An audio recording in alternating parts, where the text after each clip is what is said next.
আরব আমিরাতে অবশেষে মাঠে নামলো বাংলাদেশ দল। আবুধাবির তীব্র গরমে 2 ঘন্টা অনুশীলন করল টাইগাররা। কন্ডিশনের সঙ্গে মানিয়ে নেওয়াটাই চ্যালেঞ্জ লিটন তাসকিনদের। বিপিএল ফিক্সিং তদন্তে নাম আসাদের এনসিএল টি-20তে সুযোগ দেয়ায় অসন্তোষ ক্রিকেটারদের মাঝে। বিচারের নামে কমিটি গঠনের নাটক করছে বিসিবি, মন্তব্য বিশ্লেষকদের। নেপালে চরম নিরাপত্তা ঝুঁকিতে বাংলাদেশ জাতীয় ফুটবল দল। বিমানবন্দর বন্ধ করে দেয়ায় কাঠমান্ডুতে আটকা পড়েছেন জামাল তোপুরা। দেশে ফেরাতে বিশেষ বিমানের ব্যবস্থা করতে যাচ্ছে সরকার। এবং বিশ্বকাপ বাছাইয়ে নিজেদের শেষ ম্যাচে ভোরে ইকুয়েডরের মুখোমুখি হবে আর্জেন্টিনা। খেলবেন না মেসি, ব্রাজিলের প্রতিপক্ষ বলিভিয়া।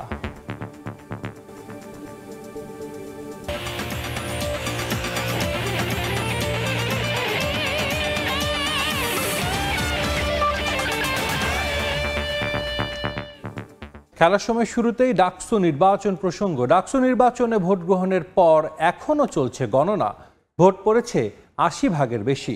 কারচুপির পাল্টা অভিযোগ করেছেন প্রার্থীরা। এই মুহূর্তে ঢাকা বিশ্ববিদ্যালয়ের সিনেট ভবনে আছেন সহকর্মী মনির হোসেন, টিএসসিতে আছেন তোহা খান তামিম, আর শাহবাগে আছেন আতাউল কাউসার।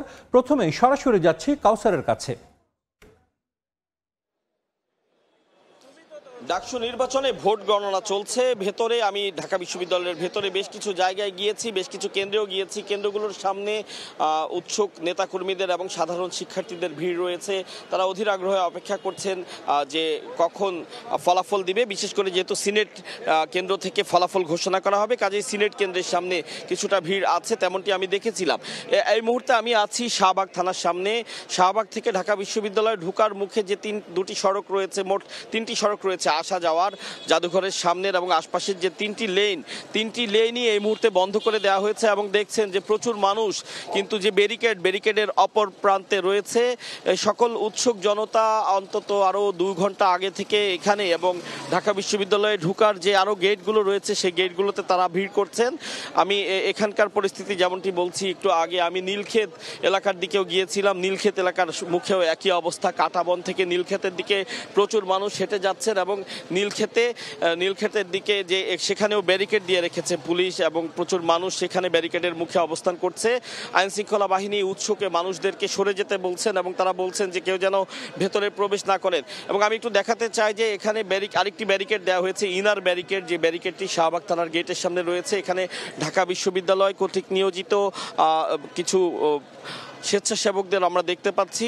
স্কাউটের কিছু কর্মীও রয়েছেন, তারা এখানে মূলত পাস দেখে মানুষজনকে ঢুকতে দিচ্ছেন। আপনারা জানেন যে নির্বাচন কাভারের জন্য গণমাধ্যম কর্মীদেরকে বিশেষ পাসের ব্যবস্থা করেছে ঢাকা বিশ্ববিদ্যালয় কর্তৃপক্ষ। তারা গণমাধ্যম কর্মীদের সেই পাস দেখে ভেতরে প্রবেশ করতে দিচ্ছেন এবং গণমাধ্যম কর্মী ছাড়া অন্য যারাই ভেতরে প্রবেশ করতে যাচ্ছেন সেক্ষেত্রে তারা শিক্ষার্থী কিনা বা বিশ্ববিদ্যালয়ের কর্মকর্তা কর্মচারী কিনা সেই আইডি কার্ড দেখে তারা ভেতরে প্রবেশ করতে দিচ্ছেন। তো কার্যত এখানে যে ব্যারিকেড দেওয়া হয়েছে, ব্যারিকেড দেওয়ার প্রেক্ষিতে আসলে ঢাকা মেডিকেলগামী যে গাড়িগুলো সেগুলোকেও আমরা আসলে প্রবেশ করতে দেখিনি। আমরা 4-5টি অ্যাম্বুলেন্সকে ভেতর থেকে অর্থাৎ ঢাকা মেডিকেল থেকে শাহবাগ হয়ে বের হতে দেখেছি, কিন্তু আসলে কাউকে প্রবেশ করতে দেখিনি। কার্যত এই 3টি রাস্তায় এই মুহূর্তে বন্ধ হয়ে আছে এবং দেখতে পাচ্ছেন আইন শৃঙ্খলা রক্ষাকারী বাহিনীর যে সকল সদস্যরা রয়েছেন তারা সতর্কাবস্থায় রয়েছেন। ব্যারিকেডের এই পাশে আছেন, ব্যারিকেডের ওপাশেও আছেন। তারা মূলত কোনো ধরনের অপ্রীতিকর ঘটনা যেন তৈরি না হয় সেজন্য তারা সজাগ রয়েছেন। এবং যে সকল মানুষজন এখানে অপেক্ষা করছেন, আমি কয়েকজনের সাথে কথা বলেছি, যদিও তারা ক্যামেরার সামনে কথা বলেনি। তারা বলছেন যে তারা আসলে অপেক্ষা করছেন যে এই যে একটি বহুল কাঙ্ক্ষিত নির্বাচন হয়ে গেল, ডাকসু নির্বাচন, সেই নির্বাচনে কারা জেতেন সেই বিষয়টি তারা অপেক্ষা করছেন। এখানে দাঁড়িয়ে তারা বোঝার চেষ্টা করছেন যে আসলে নির্বাচনের ফলাফল কি হয়। এবং সাধারণ মানুষ, উৎসুক মানুষ সেখানে প্রচুর মানুষ রয়েছেন, যেমনটি বলছিলাম নীলক্ষেতের মুখেও আছেন। এবং যতটুকু আমরা জানতে পেরেছি যে বার্ন ইনস্টিটিউটের ওইদিকে যে আরও গেট আছে সেদিকেও উৎসুক মানুষজন আছেন। অর্থাৎ ঢাকা বিশ্ববিদ্যালয়ে প্রবেশের যে কয়েকটি রাস্তা রয়েছে সে প্রত্যেকটি রাস্তার সামনেই বিপুল সংখ্যক উৎসুক মানুষজন রয়েছে এবং একই সাথে আইন শৃঙ্খলা রক্ষাকারী বাহিনীর সদস্যরা তারাও প্রস্তুত রয়েছেন কোনো ধরনের কোনো ধরনের অপ্রীতিকর পরিস্থিতি যদি তৈরি হয় তাহলে সেটিকে সামাল দেওয়ার জন্য তারা প্রস্তুত রয়েছেন। তো একটু আগে আমি যেমনটি বলছিলাম যে সিনেট কার্যালয়ে ভোট গণনা চলছে এবং সেখান থেকেই কার্যত ফাইনালি ভোটের রেজাল্ট জানানো হবে। আমাদের সহকর্মীরা দিনভর অক্লান্ত পরিশ্রম করে এই নির্বাচনের খবরাখবর সংগ্রহ করছিলেন। এই মুহূর্তে সেখানে আছেন আমার আরেক সহকর্মী মনির, সেখানকার পরিস্থিতি জানতে যেতে চাই তার কাছে। ঢাকা বিশ্ববিদ্যালয়ের শিক্ষার্থীদের কতটা অপেক্ষা সেটা আসলে এই সিনেট হলের বর্তমান অবস্থা দেখলেই আসলে বুঝতে পারবেন। এখানকার যে শিক্ষার্থীরা আছেন কতটা উৎসাহ উদ্দীপনা নিয়ে অপেক্ষা করছেন সেই দীর্ঘ কাঙ্ক্ষিত যেই ফলাফল, সেই কাঙ্ক্ষিত ফলাফলের আমরা দেখেছি 10টার কিছুক্ষণ পরেই কিন্তু হল পরিপূর্ণ হয়ে যায় এবং হল ভর্তি যে শিক্ষার্থীরা আছেন তারা বিভিন্ন স্লোগান দিতে থাকেন এবং তাদের যে প্রত্যাশা সেই প্রত্যাশার কথা জানান এবং এখন পর্যন্ত যে সিনেট হল সেই হল কিন্তু কানায় কানায় পরিপূর্ণ হয়ে গেছে শিক্ষার্থীরা। তবে যে নির্বাচন কমিশন কিংবা প্রশাসনের কোনো কর্মকর্তাকে এখনো আমরা দেখতে পাইনি সিনেট হলে আসতে এবং আমরা যতটুকু জানতে পেরেছি যে অন্যান্য যেই কেন্দ্রগুলো আছে বাকি যে 7টি কেন্দ্র সেই কেন্দ্রগুলোর ফলাফল এখনো এখানে এসে পৌঁছায়নি কিংবা সেই কেন্দ্রগুলোর চূড়ান্ত ফলাফল পাওয়া যায়নি। যদি চূড়ান্ত ফলাফল পাওয়া যায় তারপরেই কেন্দ্রীয়ভাবে এখানে যেই ফলাফল সেটি ঘোষণা করা হবে এবং সেই অপেক্ষা। এবং আমাদের সহকর্মীরা জানাচ্ছিলেন বিভিন্ন কেন্দ্র থেকে সেই কেন্দ্রগুলোতে এখনো গণনা চলছে, সেই গণনার শেষে কেন্দ্রগুলোর ফলাফল এখানে পাঠানো হবে এবং এখান থেকেই চূড়ান্ত যেই ফলাফল সেটি ঘোষণা করা হবে। সেই ঘোষণার অপেক্ষায় আছে পুরো ঢাকা বিশ্ববিদ্যালয়ের শিক্ষার্থীরা, পুরো ঢাকা বিশ্ববিদ্যালয় এবং পুরো বাংলাদেশ। অর্থাৎ দেশের সব প্রান্ত থেকে এখন সবার চোখ এই ঢাকা বিশ্ববিদ্যালয় কে হতে চলেছেন আগামীর ডাকসুর নেতৃত্বে এবং কারা আসতে চলেছেন ঢাকা বিশ্ববিদ্যালয় কেন্দ্রীয় ছাত্র সংসদ এবং হল সংসদের নেতৃত্বে। অর্থাৎ কিভাবে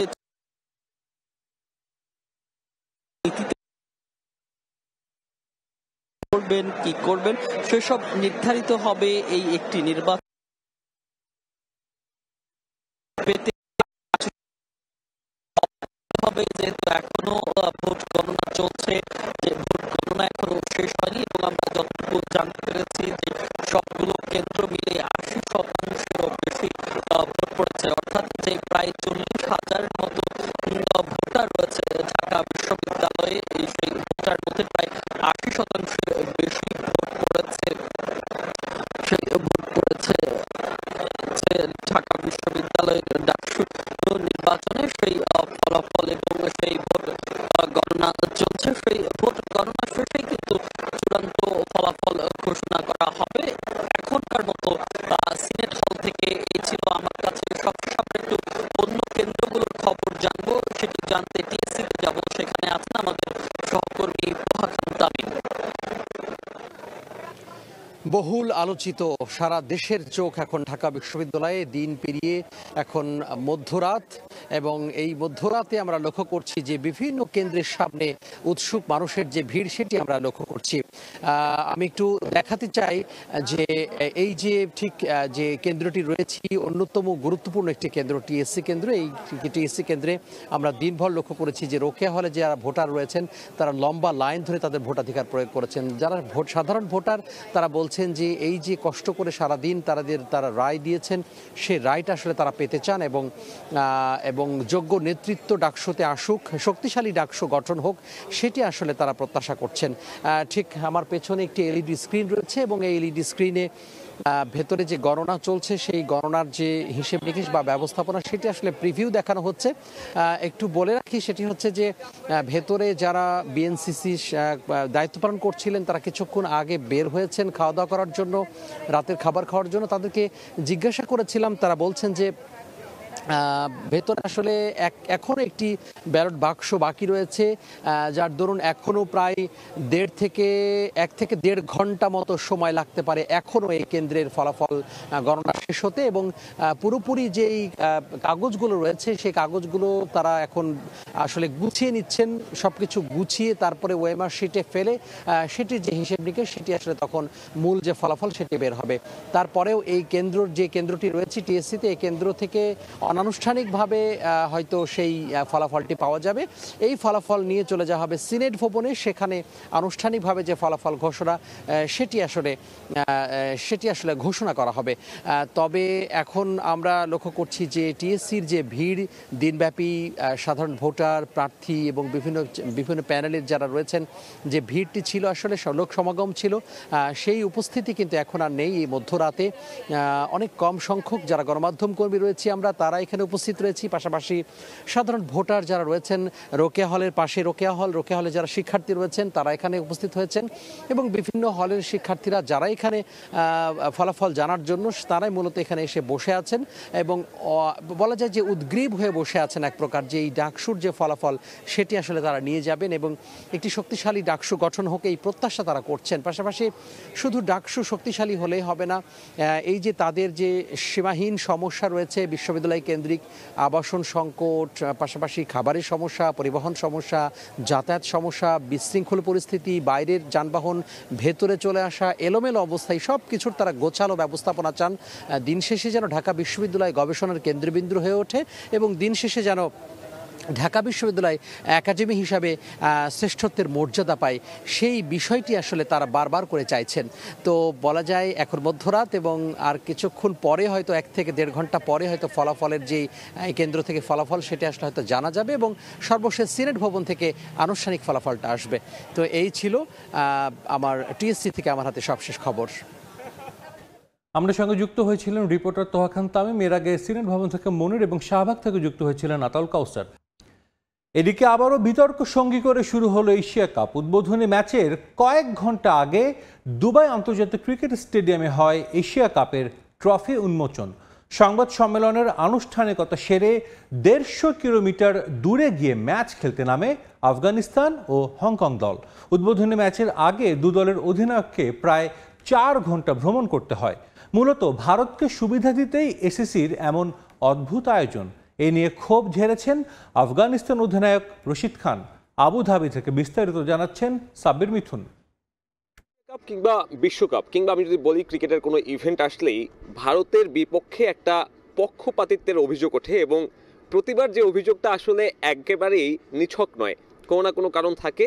ঠিক তেমনই একটা কারণ দিয়ে শুরু হলো এবারের এশিয়া কাপের যাত্রাটা। শিরোপা উন্মোচন করার পাশাপাশি সেখানে একটা প্রেস মিটের আয়োজন করা হয়, যেটা হয়েছে দুবাই ইন্টারন্যাশনাল ক্রিকেট স্টেডিয়ামে। যদিও বা টুর্নামেন্টের উদ্বোধনী ম্যাচটা হবে সেই দুবাই স্টেডিয়াম থেকে ঠিক 130 কিলোমিটার দূরে আবুধাবির জায়েদ ক্রিকেট স্টেডিয়ামে। তবে আফগানিস্তান অধিনায়ককে যখন প্রশ্ন করা হয়েছে এই ব্যাপারে, সে কোনো রাগঢাক না রেখেই বলে ফেলেছেন যে এমন একটা আয়োজন আসলে কোনোভাবেই আদর্শ নয় একটা ইন্টারন্যাশনাল ইভেন্টে। I think for us is to keep the thing simple. আমার মনে হয় না এটা আদর্শ। এটা নিয়ে নিজেদের মধ্যে আমরা কথা বলছিলাম। আপনার খেলা আবুধাবিতে, আপনি থাকছেন দুবাইতে। দুবাই থেকে আবুধাবি গিয়ে 3 ম্যাচ খেলতে হবে, এটা একেবারেই আলাদা। পেশাদার ক্রিকেটার হিসেবে আমাদের এটা মেনে নিতে হবে। আপনি যখন মাঠে থাকবেন তখন সব ভুলে যেতে হবে। ধারণা করা হচ্ছে শুধুমাত্র যেহেতু ভারতীয় ক্রিকেট দল দুবাই আইসিসি একাডেমিতে প্রস্তুতি নিচ্ছে গত 4 তারিখ থেকে, সেই ভারতের যাত্রার ধকল এড়াতেই আসলে এ ধরনের সিদ্ধান্ত নেওয়া হয়েছে। সংযুক্ত আরব আমিরাত থেকে সাব্বির মিথুন, সময় সংবাদ।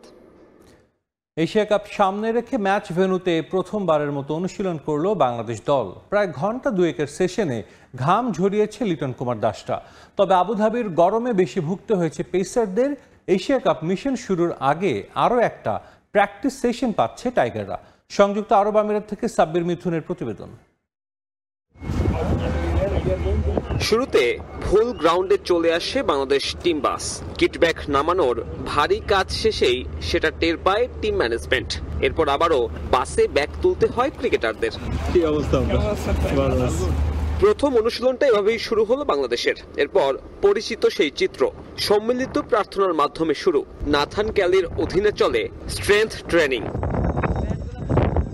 এরপরে নিজেদের ডিপার্টমেন্ট নিয়ে আলাদা হয়ে যায় ক্রিকেটার কোচিং স্টাফ। মুশতাক আহমেদের অধীনে আলোচনা করতে দেখা যায় স্পিন ইউনিটের দুই অস্ত্র নাসুম আহমেদ আর শেখ মেহেদীকে।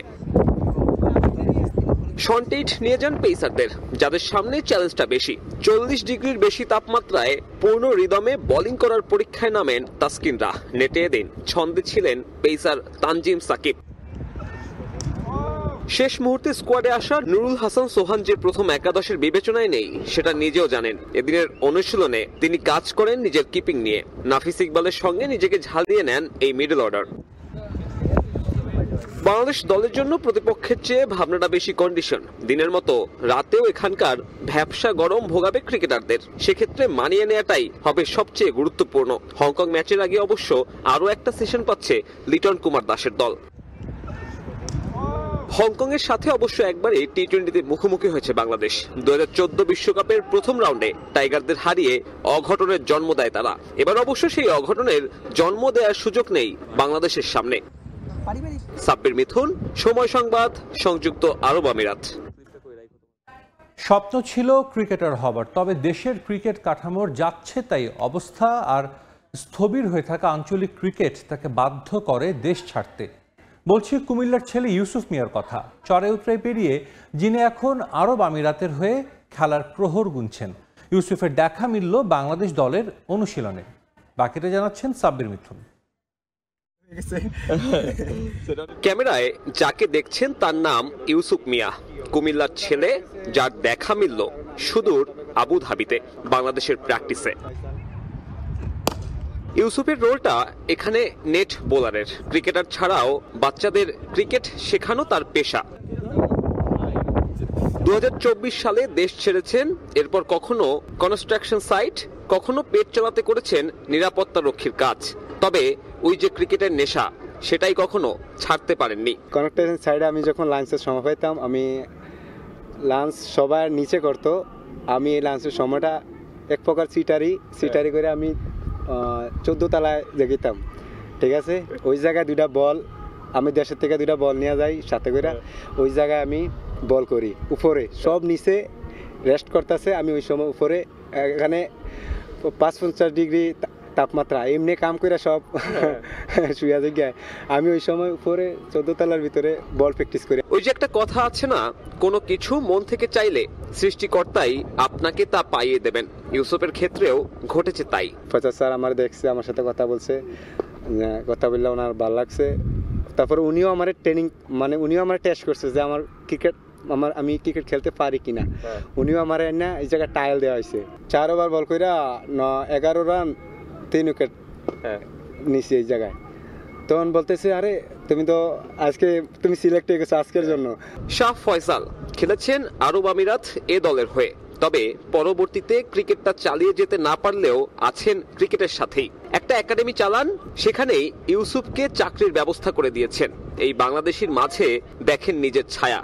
এদিনও ইউসুফকে নিজেই গাড়ি চালিয়ে নিয়ে এসেছেন বাংলাদেশের অনুশীলনে। Head coach in Abu Dhabi, he told me that Younis will replace you.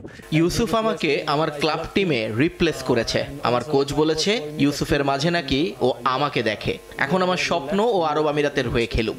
আমি তাকে সর্বোচ্চ স্বাধীনতা দিয়েছি। কাজের মাঝে জিম সহ অন্যান্য সুযোগ সুবিধা পায়ও। ইউসুফের জন্য ক্রিকেটটাই ধ্যান জ্ঞান। দেশে নানান সিন্ডিকেট আর পর্যাপ্ত সুযোগ সুবিধার অভাব তাকে হতাশ করে দিয়েছে। স্বপ্ন দেখেন খুব দ্রুতই জায়গা করে নেবেন আরব আমিরাতের জাতীয় দলে। সাব্বির মিথুন, সময় সংবাদ, সংযুক্ত আরব আমিরাত। বিপিএল ফিক্সিং নিয়ে স্বাধীন তদন্ত কমিটির প্রাথমিক প্রতিবেদনে নাম আসে ক্রিকেটারদের এনসিএল টি-20তে খেলার সুযোগ দেয়ায় অসন্তোষ ক্রিকেটারদের মাঝে। বিচারের নামে বিসিবি কমিটি গঠনের নাটক করছে মনে করেন বিশ্লেষকরা। রিপোর্ট আসার পরও সময়ক্ষেপণ করায় প্রশ্ন তুলেছেন বোর্ডের শাস্তি দেওয়ার মানসিকতা নিয়েও। অনেকে বলছেন স্পর্শকাতর বিষয় হওয়ায় চূড়ান্ত সিদ্ধান্ত নেওয়ার আগে বোর্ডের উচিত সম্পূর্ণ নিশ্চিত হওয়া। এতটাই ক্লিন করব যেন বাংলাদেশের এর পরে যত ইভেন্ট হবে কেউ কখনো বলতে পারবে না যে এই ম্যাচটা কোনো সন্দেহ ছিল বা কোনো সমস্যা ছিল।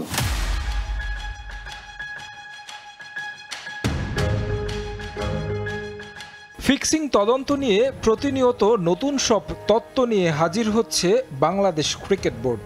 একটার পর একটা কমিটি গঠন হচ্ছে ঠিকই, কিন্তু রিপোর্ট আসলেও সেটা নিয়ে দেখা যাচ্ছে না কোনো পদক্ষেপ। বিসিবির নির্বাচক প্যানেল ও টেকনিক্যাল কমিটি থেকে ফিক্সিং তদন্ত রিপোর্টে নাম আসা ক্রিকেটারদের আসন্ন এনসিএল টি-20 থেকে সরিয়ে রাখার পরামর্শ দেওয়া হলেও অভিযুক্তদের নিয়ে ট্রফি উন্মোচন করেছেন আমিনুল ইসলাম বুলবুল, যা দেখে হতবাক বোর্ড সংশ্লিষ্টরাও। সামাজিক মাধ্যমে ক্ষোভ প্রকাশ করেছেন ক্রিকেটাররা। বিশেষজ্ঞরা বলছেন ফিক্সিং তদন্ত নিয়ে একরকম ছেলে খেলা করছে বোর্ড। একটা কমিটি রিপোর্ট দিল, আর একটা কমিটি করলেন কি সিদ্ধান্ত নেওয়া যেতে পারে করণীয় ঠিক করার জন্য। করণীয় ঠিক করলেন, কি করলেন, এখন নতুন আর একটা কমিটি বানালেন। ইনভেস্ট করতেছেন, টাকা যাচ্ছে, আপনি প্রচুর টাকা ইনভেস্ট করছেন এটার পেছনে, কিন্তু আপনি আউটপুট কি জিরো। প্রেসিডেন্ট বলল বাংলাদেশের ক্রিকেটকে প্রোটেক্ট করার জন্য ফিক্সিংকে রোধ করতে হবে, এবং সেই রোধ করা যে মঞ্চে তিনি ডায়লগটা দিলেন সেই মঞ্চেই দেখা গেল একজন ফিক্সিংয়ের অভিযুক্ত একজন প্লেয়ার ইনভেস্টিগেশনে বেরিয়ে আসার নাম, সেই সোহাগ গাজী ওখানে কিভাবে থাকেন। বিপিএলের বিভিন্ন ফ্র্যাঞ্চাইজির ক্রিকেটার কর্মকর্তা মিলিয়ে 18 জনের বিরুদ্ধে ফিক্সিং সংশ্লিষ্টতার শাস্তির সুপারিশ করেছে স্বাধীন তদন্ত কমিটি। তাদের শাস্তি দেওয়ার জন্য নতুন করে কমিটি গঠন করেছে বোর্ড। এমন কাণ্ডে বোর্ডের মানসিকতা নিয়ে প্রশ্ন তুলেছেন অনেকে, তবে বিষয়টি স্পর্শকাতর হওয়ায় পুরোপুরি নিশ্চিত হওয়ার পক্ষে বিশ্লেষকরা। আমি সন্দেহ করি যে তার মানে হচ্ছে যে বিসিবির কি কেউ জড়িত এটার সঙ্গে। যদি জড়িত না থাকেন তাহলে প্রপারলি কেন তাদেরকে শাস্তি দেওয়ার জন্য এত সময় লাগতেছে। একটা কমিটি করা হচ্ছে, সেটার সুপারিশ বাস্তবায়ন আরেকটা কমিটি, তারপর শাস্তি নির্ধারণ আরেকটা কমিটি। উদ্দেশ্যটা বিসিবির ভালোই মনে হয়েছে আমার কাছে। একটা দিক থেকে ঠিক আছে, আমার কাছে মনে হয় যে যখন আপনি কাউকে দোষী প্রমাণ করবেন তখন শতভাগ নিশ্চিত হয়ে তারপরে তার শাস্তিটা দেওয়া উচিত, কারণ এটা খুবই স্পর্শকাতর ব্যাপার। যদিও এরই মধ্যে একটি ফ্র্যাঞ্চাইজির ম্যানেজারকে সরিয়ে রাখা হয়েছে বিসিবিতে তার দায়িত্ব থেকে, তবে ক্রিকেটারদের নিয়ে কি সিদ্ধান্ত নেয় বোর্ড সেটার জন্য এখন অপেক্ষা। তারেক হাসান শিমুল, সময় সংবাদ, ঢাকা। সরকার বিরোধী আন্দোলনের মুখে চরম নিরাপত্তা ঝুঁকিতে বাংলাদেশ জাতীয় ফুটবল দল। নির্ধারিত সময়ের একদিন আগেই দেশে ফেরার কথা থাকলেও দেশটির বিমানবন্দর বন্ধ করে দেয়ায় আটকে পড়েছেন জামাল তোপুরা। তবে তাদের দেশে ফেরাতে বিশেষ বিমানের ব্যবস্থা করতে কাজ করছে পররাষ্ট্র মন্ত্রণালয় ও নেপালে অবস্থিত বাংলাদেশি দূতাবাস। হোটেল থেকে বিমানবন্দর পর্যন্ত পৌঁছাতেও বিশেষ প্রোটোকলের ব্যবস্থা করার প্রস্তাব দিয়েছে বাফুফে। এদিকে টিম হোটেলের পাশেই দেশটির পার্লামেন্ট সদস্যের বাড়ি হওয়ায় বারবার সেখানে উত্তেজনা ছড়িয়ে পড়ছে, যা নিয়ে চরম নিরাপত্তা শঙ্কায় ভুগছে পুরো দল, জানিয়েছেন ম্যানেজার আমির খান। নেপালের প্রধানমন্ত্রীর পদত্যাগের পর শাটডাউন করে দেয়া হয় ত্রিভুবন আন্তর্জাতিক বিমানবন্দর। টিম হোটেলেও নিরাপত্তা ঝুঁকিতে বাংলাদেশ দল। নিজের সামাজিক মাধ্যমে ভিডিও শেয়ার করেছেন অধিনায়ক জামাল ভুঁইয়া, যেখানে দেখা যায় হোটেলের পাশেই জ্বলছে আগুন। দলকে দেশে ফেরানোর জন্য পররাষ্ট্র মন্ত্রণালয় ও নেপালে অবস্থিত বাংলাদেশি দূতাবাসের সঙ্গে আলোচনা চালিয়ে যাচ্ছে বাফুফে। জামালদের দ্রুত দেশে ফেরানোর জন্য বিশেষ ফ্লাইটের পরিকল্পনাও চলছে। ইতোমধ্যেই দলের সবার পাসপোর্ট সংগ্রহ করেছে পররাষ্ট্র মন্ত্রণালয়। রেগুলার টাচে আছে আমাদের হাই কমিশন, অত্যন্ত অ্যাক্টিভলি ভেরি সাপোর্ট করছেন আমাদেরকে Bangladesh high commission in Nepal, of course Nepal football association এবং আমাদের পররাষ্ট্র মন্ত্রণালয়। আমাদের ওখানে কয়জন আছেন এবং কি কি ন্যাশনালিটি আছেন উইথ দেয়ার পাসপোর্ট নাম্বার আমরা পাঠিয়ে দিয়েছি কনসার্ন গভর্নমেন্ট স্টেক হোল্ডারদেরকে, যে তাদেরকে যদি আমাদের ওখান থেকে আনার ব্যবস্থা করতে হয় কোনো বিশেষ উড়োজাহাজের মাধ্যমে। এই লিস্টটা with their passport number has already been sent to all concern bodies. বিমানবন্দর খুলে দেয়া হলেও দেশটির রাষ্ট্র কাঠামো ভেঙে পড়ায় হোটেল থেকে এয়ারপোর্ট পর্যন্ত পৌঁছানোর নিরাপত্তা নিয়ে শঙ্কায় বাফুফে। সেজন্য পররাষ্ট্র মন্ত্রণালয়ের কাছে বিশেষ প্রোটোকলের ব্যবস্থা করারও দাবি জানিয়েছে ফেডারেশন। এখন এই মুহূর্তে আমাদের চ্যালেঞ্জ হচ্ছে কত তাড়াতাড়ি আমরা তাদের জন্য একটি সেফটি রুট আনতে পারি যেন তারা হোটেল থেকে এয়ারপোর্টে পৌঁছতে পারে। আমরা বলেছি, অফকোর্স বলেছি, ওটা আমাদেরকে এখনো কনফার্ম করা নেই। মোস্ট লাইকলি এই ধরনের কেসে যেটা হয় যে একটা বড় গ্রুপকে নিয়ে কিন্তু একসাথে ওরা প্যাসেজ করে, মানে খালি মাত্র আমাদের ন্যাশনাল টিম থাকবে না, হয়তো ডিপ্লোম্যাটরাও থাকতে পারে। দেশটির সবখানে বিরাজ করছে অস্থিতিশীল অবস্থা। এর মধ্যে টিম হোটেলে অবস্থান করা নিয়ে উৎকণ্ঠা দলের, যদিও সেখানে টিমের জন্য কোনো বাড়তি নিরাপত্তার ব্যবস্থা হয়নি এখনো।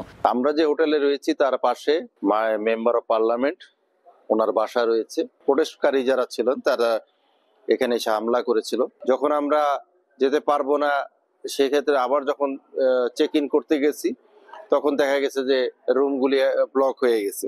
10 সেপ্টেম্বর নেপাল থেকে দেশে ফেরার কথা থাকলেও কবে নাগাদ দল ফিরতে পারবে তা নিয়ে এখনো নিশ্চিত কিছুই জানা যায়নি।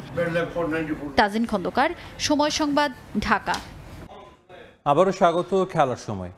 অনূর্ধ্ব 23 এশিয়ান কাপ বাছাইয়ের খবর, শেষ ম্যাচে সান্ত্বনার জয় পেল বাংলাদেশ। 12 মিনিটের এক ঝড়ে উড়ে গেল সিঙ্গাপুর। 4-1 গোলে জিতল লাল সবুজের দল। স্কোর করেছেন ফাহমিদুল, আলামিন, মহসিন এবং মোরসালিন। বিশ্বকাপ বাছাইয়ে নিজেদের শেষ ম্যাচে কাল ভোরে ইকুয়েডরের মুখোমুখি হবে আর্জেন্টিনা। এ ম্যাচে খেলবেন না লিওনেল মেসি, আলবিসেলেস্তেদের নেতৃত্ব দেবেন নিকোলাস ওতামেন্দি। ম্যাচ শুরু হবে ভোর 5টায়। 2026 বিশ্বকাপে দক্ষিণ আমেরিকা অঞ্চলের বাছাইয়ে অস্ত নামার পালা। শেষ সময়ে রং তুলির আঁচড়ে শেষটা রাঙানোর অপেক্ষায় দলগুলো। এরই মধ্যে 17টি ম্যাচ খেলে ফেলেছে বিশ্ব চ্যাম্পিয়ন আর্জেন্টিনা। যুক্তরাষ্ট্র, কানাডা ও মেক্সিকোতে অনুষ্ঠেয় বিশ্বকাপ তাদের আগেই নিশ্চিত হয়ে গেছে। এখন শুধু শেষটা জয়ে রাঙানোর অপেক্ষায় আর্জেন্টিনা। গত শুক্রবার ভেনেজুয়েলার বিপক্ষে স্তাদে মনুমেন্টালে ঘরের মাঠে নিজের শেষ প্রতিযোগিতামূলক ম্যাচ খেলে ফেলেছেন মেসি। বিশ্বকাপ জয়ের নায়কের শেষ ম্যাচ বিশেষ আয়োজনে স্মরণীয় করে রাখে দেশটির ফুটবল অ্যাসোসিয়েশন। প্রিয় মাঠে জোড়া গোলে ভেনেজুয়েলা ম্যাচ স্মরণীয় করে রাখেন মেসি। টানা খেলায় ক্লান্ত আর্জেন্টাইন তারকা আগেই জানিয়েছিলেন ইকুয়েডরে ভ্রমণ করতে চান না তিনি। মেসির ইচ্ছার প্রতি সম্মান জানিয়ে তাকে আনা হয়নি দেশটিতে।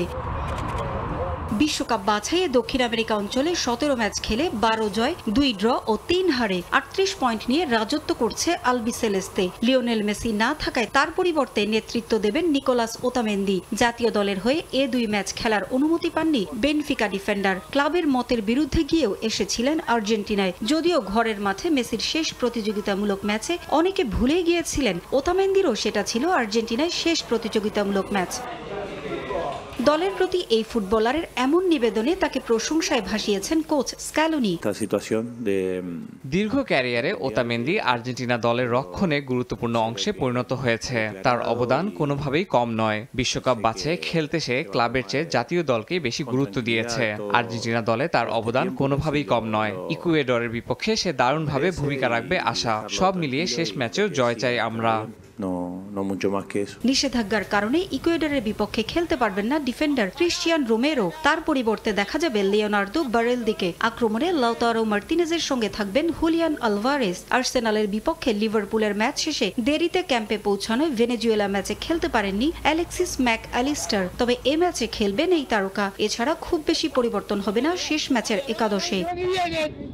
দু দলের এখন পর্যন্ত দেখা হয়েছে 41টি ম্যাচে। এর মধ্যে ইকুয়েডর জয় পেয়েছে মাত্র 5 বার। আর্জেন্টিনা জিতেছে 25টি ম্যাচে, ড্র হয়েছে 11 ম্যাচ।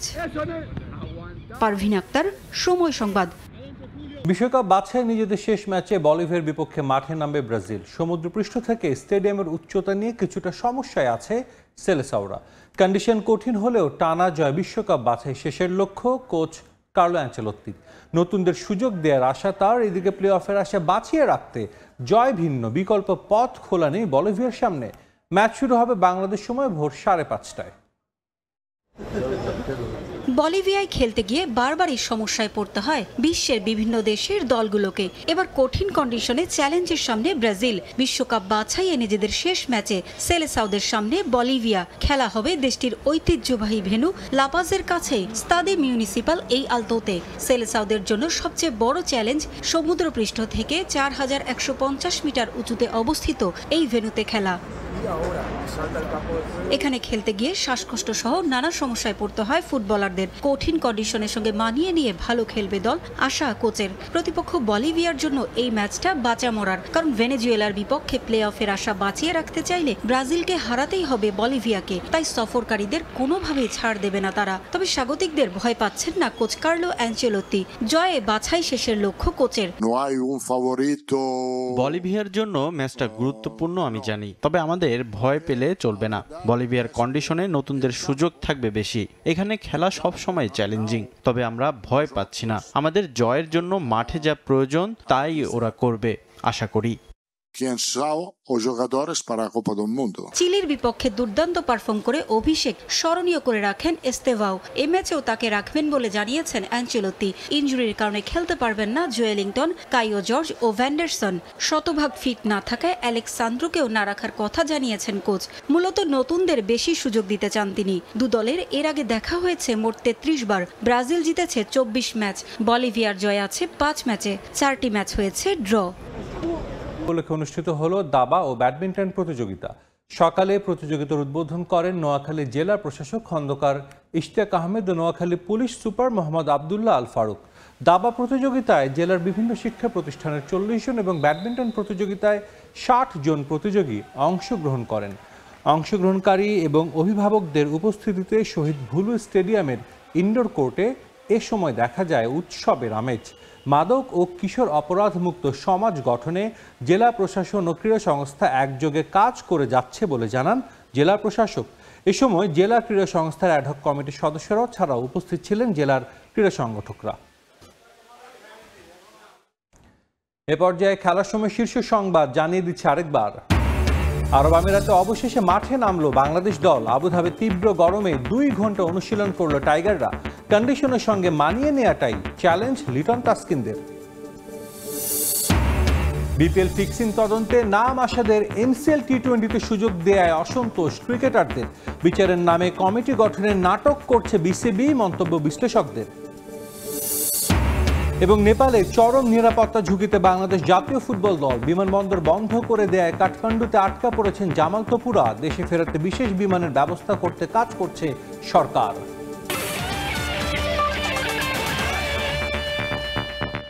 এই ছিল খেলার সময়ের এখনকার আয়োজন। সঙ্গেই থাকুন সময়।